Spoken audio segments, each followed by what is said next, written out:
It's tough to review a game that's only distinguishable by the pieces it borrows from its contemporaries. I don't mean to simply say that Light brings nothing new to the table, but that it actively feels like a collage of other games, stitched together in the hopes of success by association. Whether it's 8-Bit Hotline Miami style, Monica's varied action stealth design, or Gunpoint's hacking interface, I could barely make out what exactly Light itself was under the influx of familiarity. Perhaps I'd have been at least partially okay with that had Light managed to match the quality of its inspiration, but the distressing blankness and ineptitude it presents itself with makes it hard to accept as even a rudimentary clone.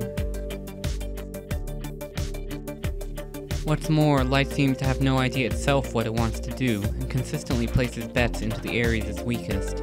The skeleton of a plot attempting to give context to a collection of squares is played out and terribly structured, yet more often than not it's placed at the forefront of the game, and is usually your only sense of motivation within a level. Without it, there's no setting or continuity to anything you do, but with it you're stuck with a mess of unexplained motives and hazy details on some elaborate corporate plot that apparently justifies you mass murdering security personnel.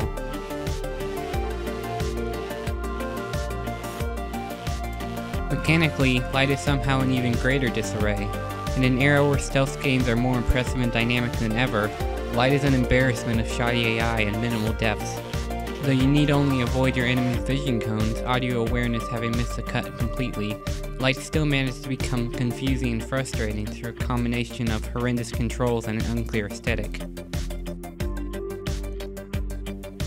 Your character controls as if he's walking through an ice rink, sliding around clumsily and allowing little room for precise control or quick reflexes.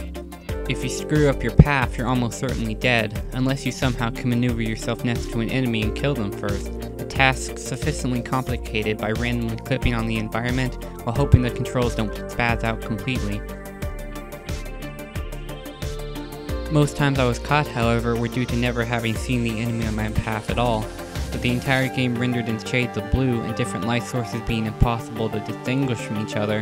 Enemy view cones often snuck up on me, having blended into the background or somehow glimpsed me through a wall I didn't realize was a window. Somehow, for as simple as everything about Light is, it finds ways to fabricate difficulty spikes by making everything as dysfunctional as possible, yet always with a complete lack of self-awareness. Having run through Light in under an hour, I'm rather surprised I even managed to write this much about a game that's nothing if not hollow. For as great as the game's Light heavily borrows from may be, its only unique contribution is a less sophisticated and functional amalgamation of their parts. As far as food analogies are concerned, Light is asking you to settle for spoiled lunch meat, as if you haven't already seen the mountain of steak nearby.